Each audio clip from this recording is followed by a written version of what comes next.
ये मुरली चल रही थी 13/9/65 की, पृष्ठ 2 के मध्यांत में।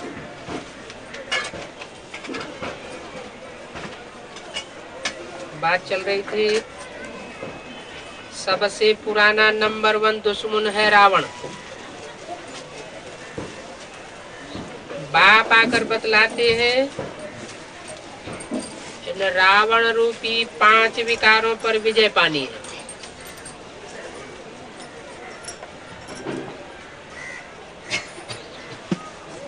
किस पर विजय पानी है?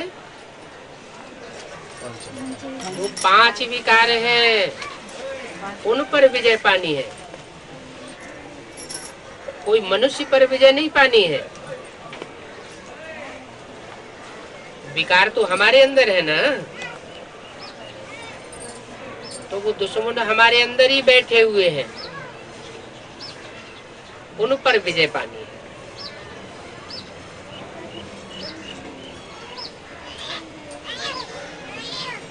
भारत में ही पवित्र प्रवृत्ति मार्ग था।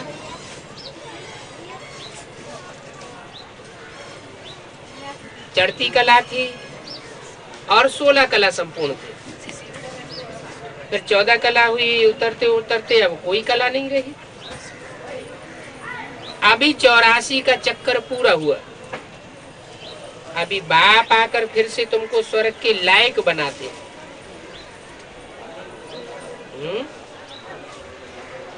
बाप आकर के लायक बनाते हैं। ऐसे नहीं कहा कि बाप आते हैं, ज्ञान सुनाकर चले जाते हैं, फिर तुम अपने आप दीदी दादी दादाओं की मत पर लायक बन जाते हो। ऐसे नहीं कहा। क्या कहा?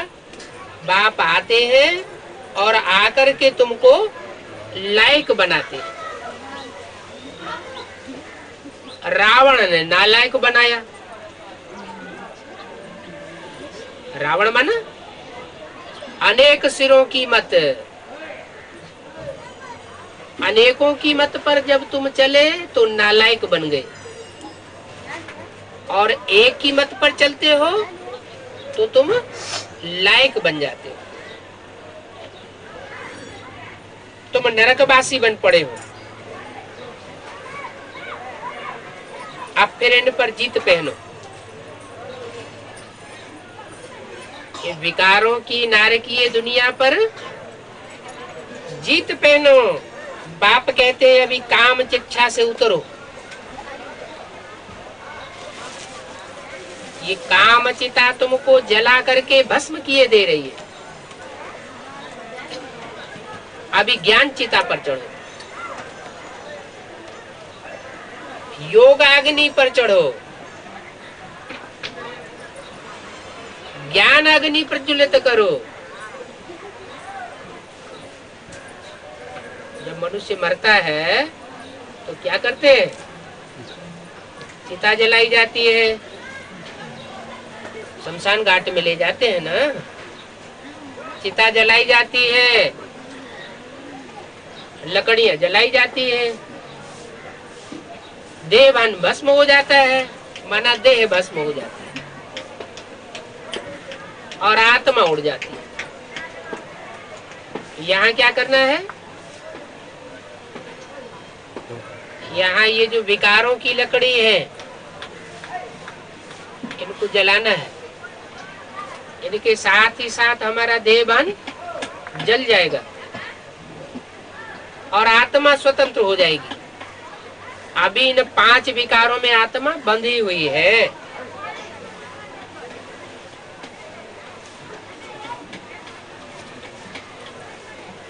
काला मुंह तो तुम्हारा पहले से ही है।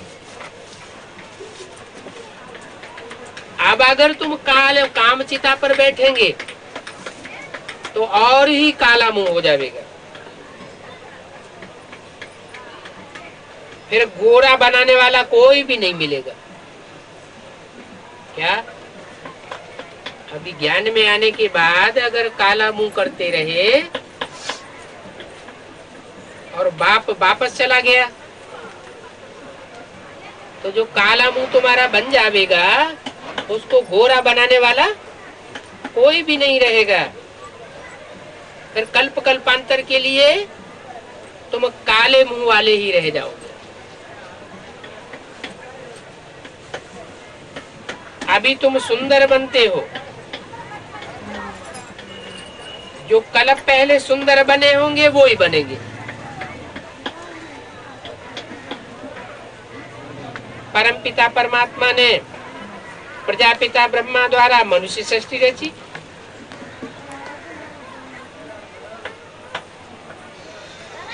प्रजापिता सूक्ष्म वतन में तो नहीं होगा। क्या कहा? प्रजापिता प्रजा के साथ होगा। प्रजा साकार सृष्टि पर होती है या सूक्ष्म वतन में होती है? प्रा माना प्रकृष्ट है और जा माना जन्म लेने वाली। जिसने प्रकृष्ट रूप से ज्ञान में जन्म लिया वो प्रजा इस सृष्टि पर ही होती है। तो जब प्रजा यहाँ है तो प्रजापिता भी यहाँ इसी सृष्टि पर होगा। वो ब्राह्मण समझते हैं कि प्रजापिता सूक्ष्म वतन चला गया। नहीं, प्रजापिता इस सृष्टि पर ही था और अभी भी इस सृष्टि पर ही है। ब्रह्मा सूक्ष्म वतनवासी हो सकता है लेकिन प्रजापिता सूक्ष्म वतनवासी नहीं होता। जरूर यहाँ ही है। रचना रच करके फिर बाद में फरिश्ता बन जाते हैं। तुम ब्राह्मण सुदर्शन चक्रधारी बन फिर तुम जाकर फरिश्ता बनेंगे। फरिश्ता कब बनेंगे? पहले स्वदर्शन चक्र घुमाएंगे। क्या?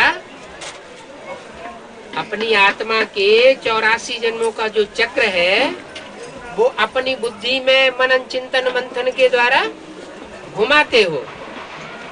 जब वो मनन चिंतन मंथन पूरा होता है तुमको निश्चयात्मक बुद्धि से ये पता लग जाता है कि हमारी आत्मा 84 जन्मों में क्या विशेष पार्ट बजाने वाली है। मैं आत्मा कौन, हु एम आई का पूरा जवाब मिल जाता है। तब तुम फरिश्ता बन जाते हो। फिर इस फर्श की दुनिया से तुम्हारा कोई नाता नहीं रहता है।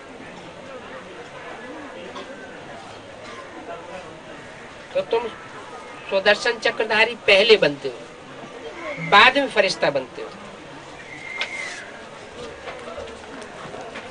तो वो फरिश्ता भी अभी इसी जन्म में ही बनना है। क्या? शरीर छोड़ करके फरिश्ता नहीं बनना है। शरीर रहते रहते ही फर्श की दुनिया वालों से, देह और देह के संबंधों से रिश्ता बुद्धि का टूट जाएगा। तुम ब्राह्मण हो और वो है देवताएं। तुम्हारा ये पियर घर है।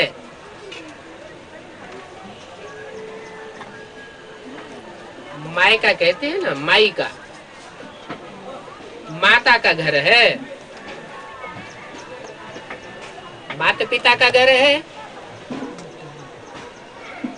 रचना रच करके फिर सूक्ष्म वतन में बाद में जाते हैं और वहां से जाते हैं वैकुंठ ससुर घर में।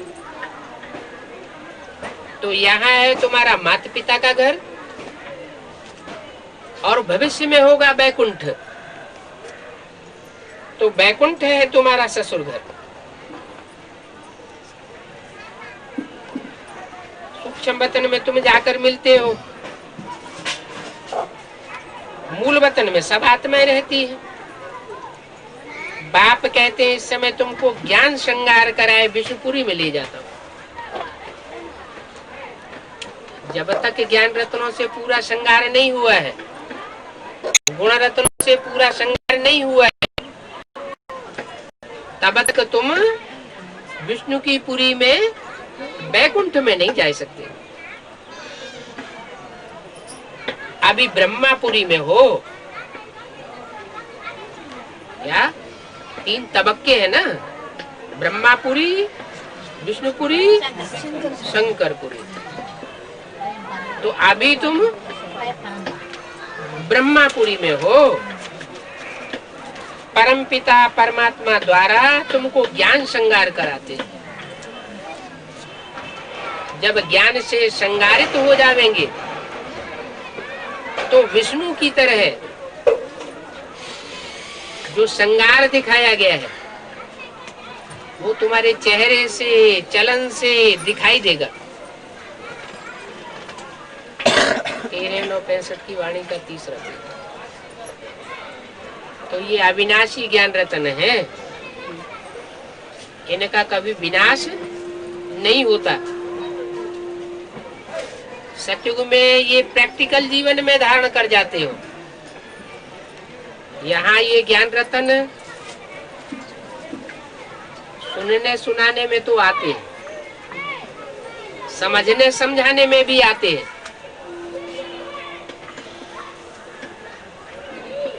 लेकिन पूरी रीति धारणा नहीं हो पाती है। जब तुम वैकुंठ में जावेंगे तो ये ज्ञान रत्न जीवन में पूरे पूरे धारण हो जाएंगे। प्रैक्टिकल जीवन में देवताओं के वो ज्ञान रत्न, गुण रत्न देखने में आते हैं। तो ये ज्ञान रत्नों का विनाश नहीं होता है, अविनाशी है। इनसे तुम सतयुग में 21 जन्म माला माल बनेंगे।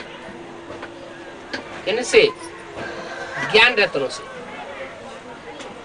21 जन्म तो माला माल हो जाएंगे। फिर यहाँ के ज्ञान लेने के संस्कारों के अनुसार जो 21 जन्म के बाद 63 जन्म होंगे, उनमें नंबरवार ज्ञान रत्न धारण करने वाले बनेंगे। लौकिक बाप से तो अल्पकाल का सुख का वर्षा मिलता है, वो भी एक जन्म का वर्षा मिला और न मिला। वेद के बाप से 21 जन्मों के लिए वर्षा पाना है। भविष्य में बाप कहते हैं मैं तुमको बेहद का वर्षा देता हूँ, हद का नहीं देता हूँ। चाहो तो पूरे 84 जन्मों का वर्षा ले सकते हो। तुम्हारा बेहद का बाप, टीचर, सतगुरु मैं हूँ। बना एक ही रूप में वो बाप भी है, उसी रूप में वो टीचर भी है, और उसी रूप में सदगुरु भी है। रूप एक ही है। कौन सा रूप? ब्रह्मा का रूप। ब्रह्मा के रूप से तो वो ब्रह्म माने बड़ी, माँ माने माँ, बड़ी माँ का पार्ट बजाता है। वर्षा देने वाले बाप का, जन्म देने वाले बाप का पार्ट नहीं बजाता है। तो विष्णु का रूप है क्या? बाप, टीचर, सदगुरु का है। त्रिमूर्ति शिव के 3 रूप है, ब्रह्मा, विष्णु, शंकर। तो ब्रह्मा भी वो बाप, टीचर, सदगुरु का रूप नहीं है, विष्णु भी बाप, टीचर, सदगुरु का रूप नहीं है। तो कौन सी मूर्ति है?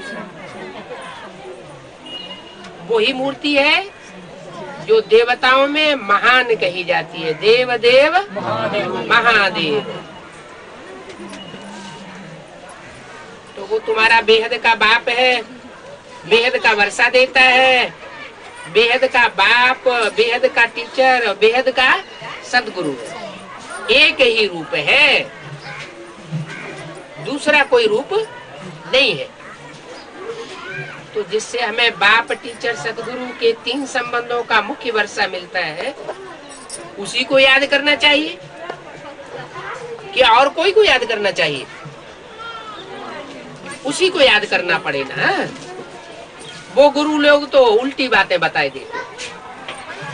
बाप कहते हैं ब्रह्मा का चित्र नहीं रखो, वो ब्रह्मा का ही चित्र रखेंगे। बाप कहते हैं ब्रह्मा को याद मत करो, वो ब्रह्मा को ही याद करना सिखाते हैं।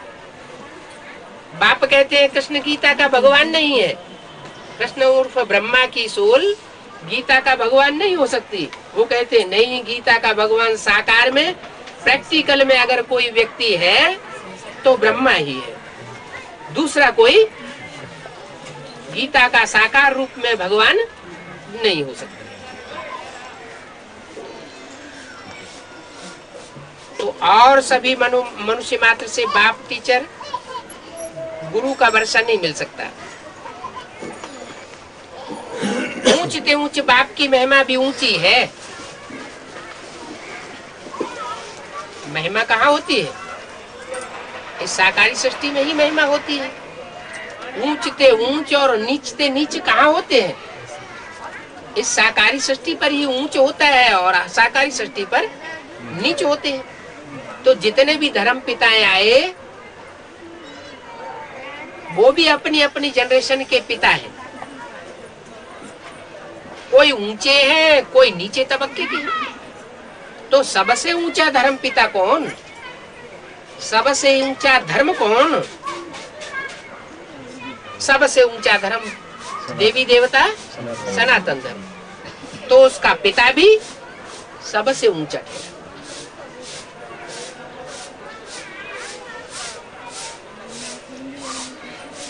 तो गाते हैं, गॉड फादर को सभी बतलाते रहते हैं, आकर के हमारी सदगति करो। सभी विषय सागर में गोते खाते रहते हैं। ये दुनिया है रौरव नरक। जैसे रौरव नरक नाली दिखाते हैं, उसमें कीड़े कुलबुलाते रहते हैं, एक दूसरे को काटते रहते हैं, एक दो में लड़ते गाली देते रहते हैं। बोलते हैं ये गधे का बच्चा,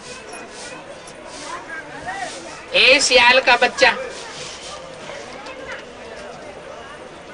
कोई बच्चा सूद बुद्धि होता है तो बाप से भी कह देता है कि मैं गधे का बच्चा तो तुम कौन हुए, मैं सियाल का बच्चा तो आप कौन हुए।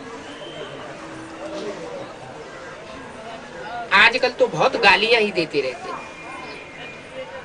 और सबसे जास्ती गाली खाता है कौन? इस दुनिया में सबसे जास्ती कौन खाता है गालियां? शिव बाबा। शिव बाबा जब इस दुनिया में आते हैं तो लौकिक दुनिया वाले, ब्राह्मणों की दुनिया वाले, सरकार के लोग, विदेश वाले, देश वाले, सारे ही मिलकर के उसको गाली देते। तो सबसे जास्ती गाली खाता है बाप। इसलिए कहते हैं जब जब धर्म की ग्लानि होती है तब तब मैं आता हूँ। मुझे कच्छावतार मच्छावतार में ढकेल देते हैं कि मैं जानवरों में भी प्रवेश कर जाता हूँ, जानवरों का रूप धारण करता हूँ। अरे भगवान आएगा तो मनुष्यों को सुधारेगा या कीट पशु पक्षी पतंगों को सुधारेगा? मनुष्यों को सुधारेगा। कीट पशु पक्षी पतंगों में तो बुद्धि अकल ही नहीं होती। जिसमें अकल होगी, जिसमें बुद्धि होगी, उसको सुधारने से फायदा होगा। मनुष्य सुधरता है तो सब प्राणी सुधर जाते हैं, और मनुष्य जब बिगड़ता है तो सब प्राणी बिगड़ जाते हैं। जैसे जंगल में जानवर ज्यादा बीमार पड़ते हैं या मनुष्यों के साथ जो जानवर रहते हैं वो ज्यादा बीमार पड़ते हैं? जो मनुष्यों के माहौल में भी जानवर रहते हैं वो ज्यादा बीमार पड़ते हैं। क्यों? क्योंकि मनुष्य के वाइब्रेशन का उन जानवरों के ऊपर असर पड़ जाता है। मनुष्य मन बुद्धिशील प्राणी है, वो वाइब्रेशन से ही बहुत असर डालता है। मनुष्य कहा ही जाता है मन वाले को। यहाँ कोई गांव भी है पास में, मन बोलू, कौन बोलू? मन बोलू। तो मन भी बोलता है, है। ऐसे नहीं कि ये मुख ही बोलता है, मन भी बोलता है और मन के साथ बुद्धि भी है। तो मन बुद्धि की ताकत जो है वो सबसे बड़ी ताकत है मनुष्य के पास, लेकिन उस शक्ति को मनुष्य मात्र आज जानता नहीं है कि ये कौन सी पावर है। तो बाप बतलाते हैं कि मैं बुद्धिमानों की बुद्धि और मेरे को डाल दिया है कच्छ मच्छ में, मेरे को जानवरों में ढकेल दिया है। मैं जानवरों का अवतार लेता हूं क्या? शास्त्रों में लिख दिया है कच्छावतार, मत्स्यावतार, मछली का जन्म लिया भगवान ने, कछुए का जन्म लिया। अब भगवान जानवरों के रूप में जन्म नहीं लेता है। तो ये गाली देते हैं ना, पूछो जिन शास्त्रों में गाली दी गई है वो शास्त्र किसने बनाए? तो कहते हैं व्यास भगवान ने बनाए। किसने बनाए? वे माना विशेष, और आस माने आसन लगा के बैठ गया। किस बात के लिए बैठ गया है?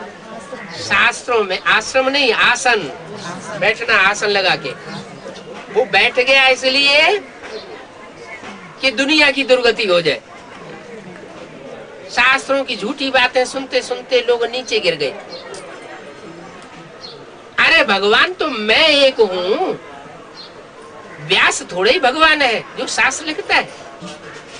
ये शास्त्र पढ़ते पढ़ते तो दुनिया नीचे गिर गई।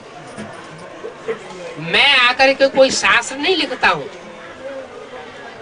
जो भी धर्म पिताएं आते हैं, चाहे क्राइस्ट आया हो, चाहे इब्राहिम आया हो, चाहे बुद्ध आया हो, चाहे गुरु नानक आया हो, उन्होंने बैठ करके शास्त्र लिखे क्या? नहीं, उन्होंने तो आकर के मुख से डायरेक्ट सुनाया। शास्त्र तो बहुत समय के बाद बनते हैं। तो ऐसे ही मैं भी आकर के कोई शास्त्र नहीं लिखता हूँ। मैं तो आकर के तुम बच्चों को डायरेक्ट सीधी सादी हिंदी भाषा में समझाता हूँ। क्या हिंदुस्तान में आता हूँ तो कौन सी भाषा में समझाता हूँ? हिंदी भाषा में समझाता हूँ। हिंदी भाषा बहुत सहज है, कोई भी 2-4 महीने प्रैक्टिस करे तो सीख सकता है। तो हिंदी भाषा में मैं समझाता हूँ। उन्होंने तो संस्कृत भाषा में बैठ करके कितने शास्त्र लिखे। तो जिसने ये शास्त्रों में बैठ गालियां दी हैं, उनको तो नंबर 1 शैतान कहेंगे। क्या? जिन्होंने ये गालियां लिखी है शास्त्रों में कि कच्छ अवतार लेता है, मत्स्य अवतार लेता है गरीब घोड़े का अवतार लेता है, वो है नंबर 1 शैतान। क्या कहा? नंबर 1 शैतान। शास्त्रों में देवताओं की कितनी ग्लानि बैठ लिखी। बाप कहते हैं कितने बेसमझ उल्लू बन गए हैं।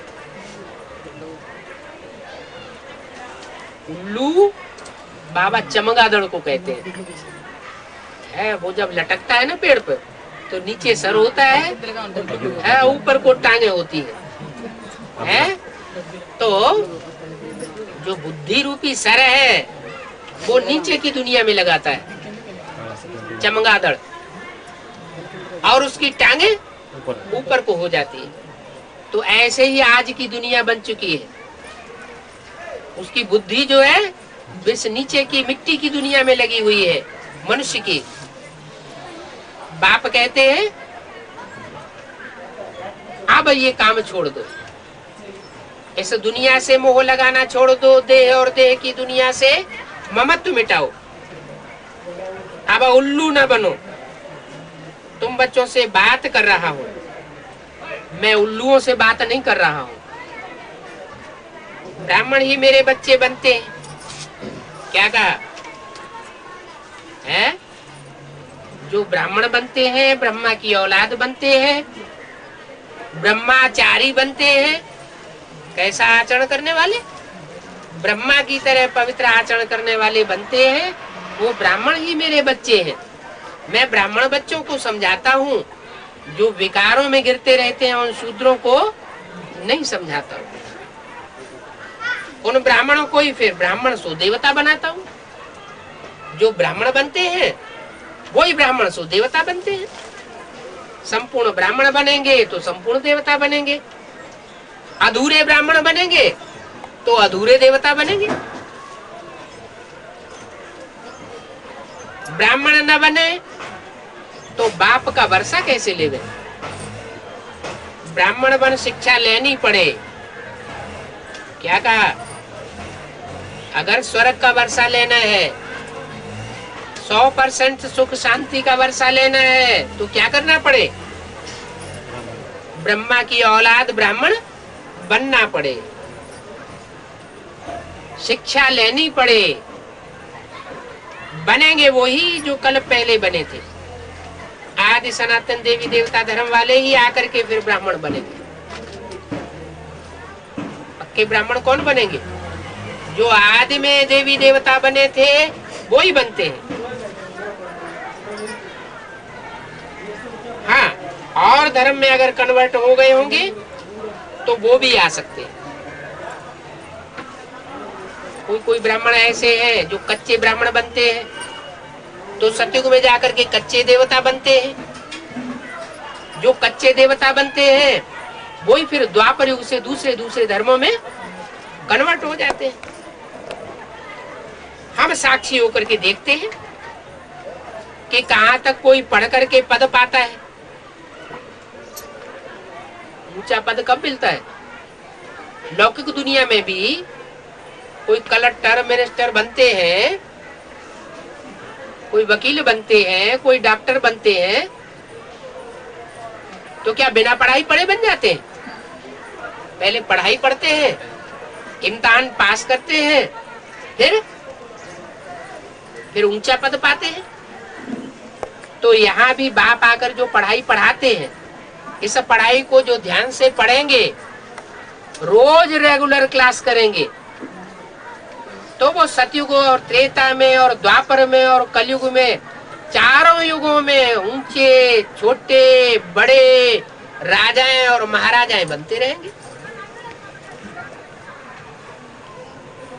वकीलों की पढ़ाई होती है, डॉक्टरों की पढ़ाई होती है, तो पढ़ करके बनते हैं। इन राजाओं को किसने पढ़ाई पढ़ाई?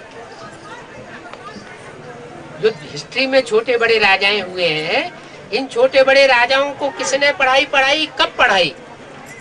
कभी तो पढ़ाई होगी। ये राजाएं कैसे बने? इस संगम युग पर बाप आकर के ये पढ़ाई पढ़ाते हैं और जन्म जन्मांतर के लिए राजाई का वर्षा देते हैं। राजाई में बहुत सुख शांति होती है।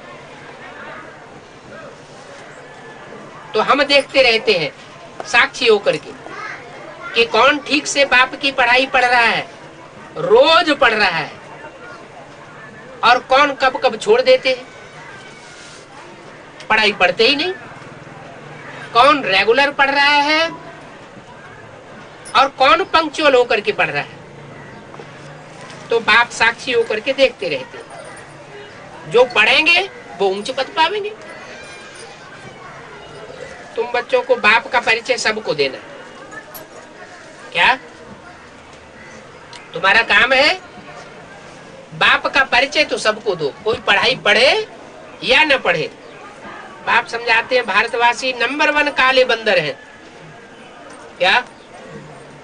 और देशों में भी बंदर हैं, लेकिन नंबर 1 काले बंदर भारतवासी है। काले बंदर मानो जिनका मुंह काला होता है, वो काले मुंह वाले भारत में होते हैं, नंबर 1 है। ये भी पता नहीं पड़ता है। जो नंबर 1 बंदर बनते हैं उनको ये भी पता नहीं पड़ता है, खुद को ही चमाट मार रहे हैं।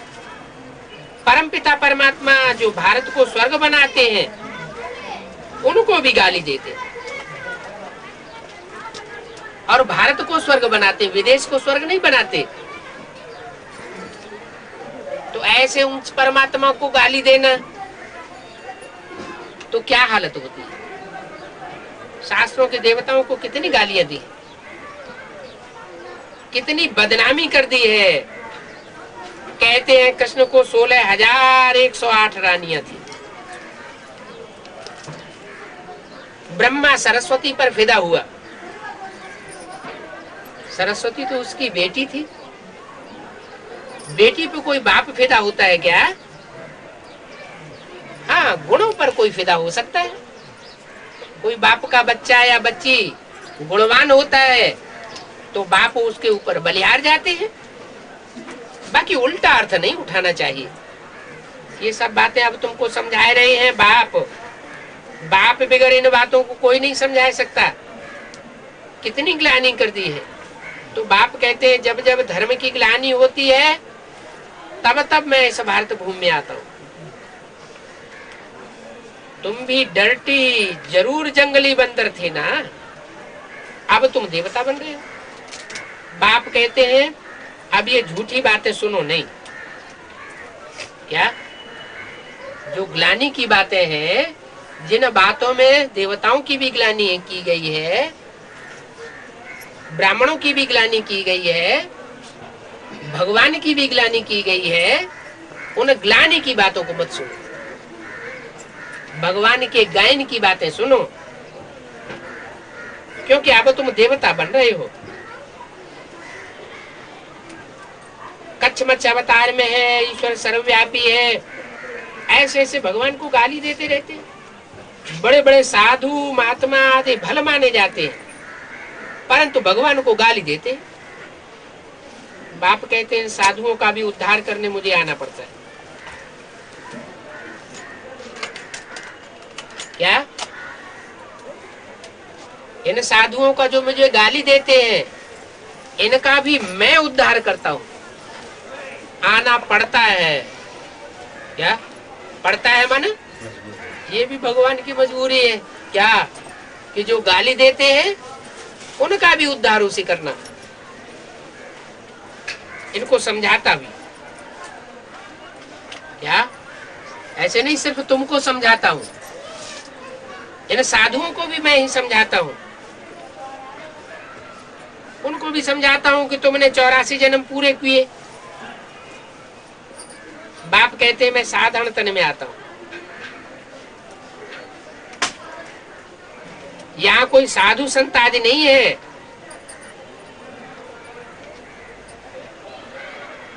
तुम देवता थे, क्षत्रिय बने, अब फिर ब्राह्मण बन देवता बनते। उतरती कला करता है रावण, अनेक मतों वाला, अनेक सिरों वाला, और चढ़ती कला करता है राम। राम जिसमें परमात्मा शिव प्रवेश करते हैं, वो चढ़ती कला में ले जाता है, और रावण उतरती कला में ले जाता है। राम एक है। क्या? राम एक है और रावण के अनेक सिर है। तो अनेक स्वरूप मिलकर के रावण बनते हैं। सबकी सदगति करने वाला एक है और सबकी दुर्गति करने वाले अनेक है। कोई राम कहते हैं, कोई शिव कहते हैं। राइट नाम शिव है। सदगति करने वाला राइटियस में शिव है, उसको रुद्र कहो। जो रौद्र रूप धारण करने वाला है, विकराल रूप धारण करने वाला है, उसको रुद्र भी कह सकते हैं। योग और ज्ञान है धन। योग से तुम अगर हेल्दी बनते हो,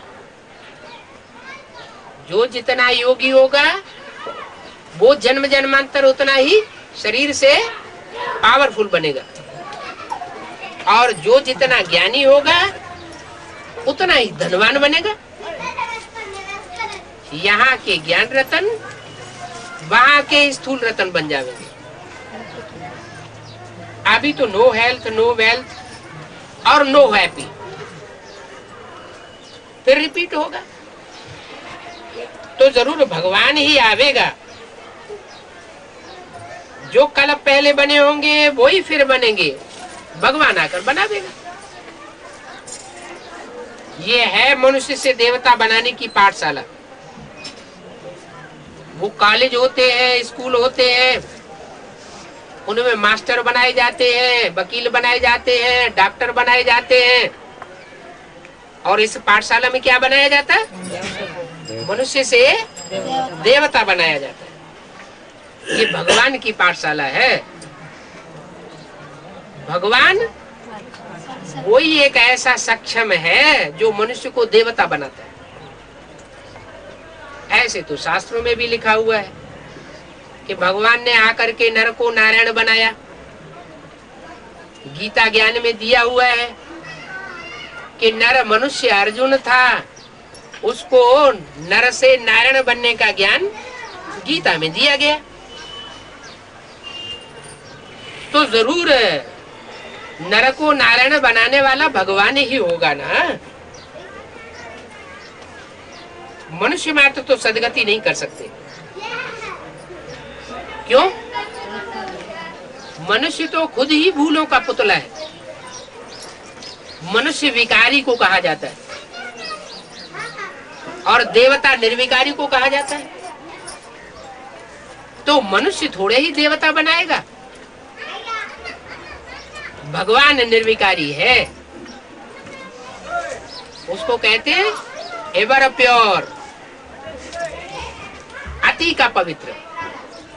तो जो एवर प्योर है वो ही आकर के इस सृष्टि पर पवित्र देवता बना सकता है।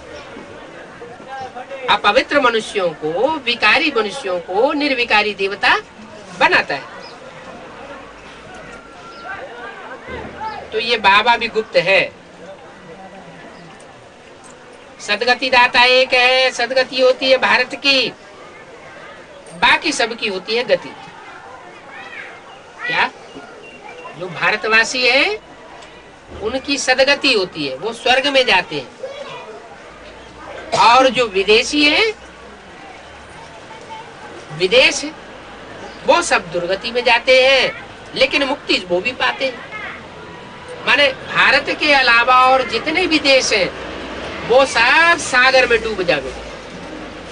डूब गए माना दुर्गति हो गई, और भारत का उत्थान हो जाएगा, भारत स्वर्ग बन जाएगा। तो मनुष्य मात्र की सदगति करने के लिए मैं आता हूं। ये बाबा गुप्त है, ये नॉलेज भी गुप्त है, और तुम्हारा जो वर्षा है वो भी गुप्त है। चुप रहना है। ये पाठशाला है। भगवान वाच। पाठशाला कैसे है? गीता पाठशाला है, तो गीता पाठशाला में पाठ पढ़ाने वाला कौन है? स्वयं भगवान ही पाठ पढ़ाता है। क्या कोई मनुष्य गुरु बैठ जाए और तुमको भाषण देने लगे तो उसको एक कान से सुनना, दूसरे कान से निकालना? गीता पाठशाला है, गीता मंदिर है, तो गीता मंदिर में भगवान की वाणी सुनना है। हाँ, भगवान की वाणी अगर चल रही है, हिंदी भाषा है और कोई हिंदी नहीं जानता है, तो कोई अनुवाद कर सकता है, ट्रांसलेशन कर सकता है। कन्नड़ में ट्रांसलेशन करे, तेलुगु में ट्रांसलेशन करे, या कोई भी भाषा में करे। लेकिन अगर वो ट्रांसलेशन करते समय उसमें अपनी बातें मिक्स करता है, उसका ध्यान रखना। अगर मिक्स करेगा तो रावण संप्रदाय बन जाएगा। इसलिए जैसा बाबा बोलते हैं वैसा ही अनुवाद करना पड़े। तो पाठशाला है, इसमें भगवान ही बोलता है। चाहे डायरेक्ट आके बोलता है, डायरेक्ट आके पाठ पढ़ाता है, चाहे टेप रिकॉर्डर से सुनते हो, चाहे टीवी से सुनते हो, लेकिन सुनते हो किसकी बात? कोई मनुष्य की बात नहीं सुनते हो। किसकी सुनते हो? भगवान की बातें सुनते हो। तो भगवान ही मनुष्य को देवता बनावेगा ना। मनुष्य को देवता नहीं बना सकता। मनुष्य तो कह देते हैं सब भगवान के रूप है। हम आत्मा सो परमात्मा कह देते हैं। शिवो हम ही शिव हैं। ब्रह्मास्मि, हम ही ब्रह्मा है। बाप कहते ये सब झूठी बात है। सब कोई ब्रह्मा नहीं बन सकते, सब कोई शिव नहीं बन सकते। बाप मुकर्रर रथ में प्रवेश करते हैं और वो एक ही स्वरूप है जो बाप टीचर सतगुरु बनता है। इसलिए बाप कहते हैं इस सर्वव्यापी के ज्ञान ने सबको पूरा नरकवासी बनाई दिया। इन कलयुगी गुरुओं को छोड़ दो। क्या? जो कलयुगी गुरु हैं उनको छोड़ो। अब क्या करो? सतयुग में तो गुरु होते ही नहीं। तो जो संगम युग में बाप आया हुआ है उस बाप को पकड़ो, उस एक की बुद्धि, उस एक की बातें सुनो। अब बाप आए वर्षा देने। जिन्होंने कल्प पहले सुख शांति का वर्षा लिया होगा और अनेक जन्मों की सुख शांति का वर्षा भगवान से लिया होगा, वो आप फिर भी आकर के लेंगे। बाप का बन करके फिर माया से हार कर कोई सूत्र बन पड़ते हैं। बाप के भी बन जाते हैं, बाप से नारिज भी लेते हैं, फिर सूत्र बन करके विकारों में गिरते हैं। माया की बॉक्सिंग यहाँ भी चलती है। ऐसे नहीं ज्ञान लेने के बाद माया पीछा छोड़ देती है। ज्ञान लेने के बाद जो जितना रुस्तम होकर के रहता है उसका माया उतना ही रुस्तम बन करके पीछा करती है। माया की बॉक्सिंग है। अच्छा, मीठे मीठे सिकिल दे बच्चों को। कैसे बच्चों को? मीठे मीठे बच्चों को। जो कड़वी बातें सुनाते हो उनको नहीं। याद प्यार भी किसको देते हैं? नमस्ते भी किन बच्चों को करते हैं? जो मिठास भरी वाणी सुनाते हो। क्या किसी को कड़वी भाषा न बोलते हो, ऐसे बच्चों को। और सिकील दे बच्चों को। सिकील दे माना बहुत लंबे समय के बाद मिले हुए बच्चों को है। माने पहले मिल चुके थे क्या है? पहले कभी मिल चुके थे क्या? सिकील दे माने बहुत सिक सिक से मिले हुए, बहुत लंबे समय के बाद बड़े प्यार से मिला जाता है। जैसे कोई छोटा बच्चा हो, मेले में जाते हैं बाप बेटा, तो छोटा बच्चा मेले में खो जाता है? तो बिछुड़ गया बाप से। बच्चा बाप से अलग हो गया, खो गया। फिर बच्चा कहीं दूसरी जगह पलता रहता है। बहुत समय के बाद वो मिलता है। अनेकों वर्षों के बाद बच्चा जवान हो जाता है। फिर जब दोनों मिलते हैं तो बड़े प्यार से मिलते हैं, तो उनको कहते हैं सिकील दे। बड़े सिक से, बड़े प्यार से मिलते हैं। तो बाप किन बच्चों को नमस्ते करते हैं, किन बच्चों को याद प्यार देते हैं? जो पहले बिछुड़ गए थे, अभी फिर आकर के मिले हैं, उन सिकील दे बच्चों को याद प्यार देते हैं। क्या मतलब? पहले कभी बिछुड़ गए थे क्या? हाँ, बिछुड़ गए। यज्ञ के याद में जब यज्ञ शुरू हुआ था, कब? 36 में 1937 में जब यज्ञ की शुरुआत हुई थी तो यही बच्चे मेरे बच्चे थे। कारण या कारण उस समय यज्ञ में विघटन हुआ, विनाश ज्वाला प्रज्वलित हुई और बच्चे सब बिखर गए। कोई ने कहा जन्म लिया, कोई ने कहा जन्म लिया। वो बिखरे हुए बच्चों को अभी बाप इकट्ठा कर रहे, कोई कहां से उठाया, कोई कहां से उठाया, कोई कहां से उठाया। उन बच्चों को बाप इकट्ठा करके अभी फिर से पढ़ाई पढ़ा रहे, वर्षा देने के। वो सुख शांति का वर्षा लेने वाले बच्चे मीठे मीठे बच्चे हैं और सिकीले बच्चे। उन बच्चों के प्रति माता पिता का याद प्यार। किसका किसका याद प्यार? माता का भी याद प्यार और पिता का भी याद प्यार। माना अभी माता भी है प्रैक्टिकल में और पिता भी है प्रैक्टिकल में। उन तथाकथित ब्राह्मणों का न माता है अभी और न पिता है। क्या वो क्या कहेंगे? वो कहेंगे कि हमारी माता मौजूद है, वो कहेंगे कि हमारा प्रजापिता ब्रह्मा मौजूद है। नहीं कहेंगे ना, कहेंगे वो तो सूक्ष्म बतनवासी हो गया।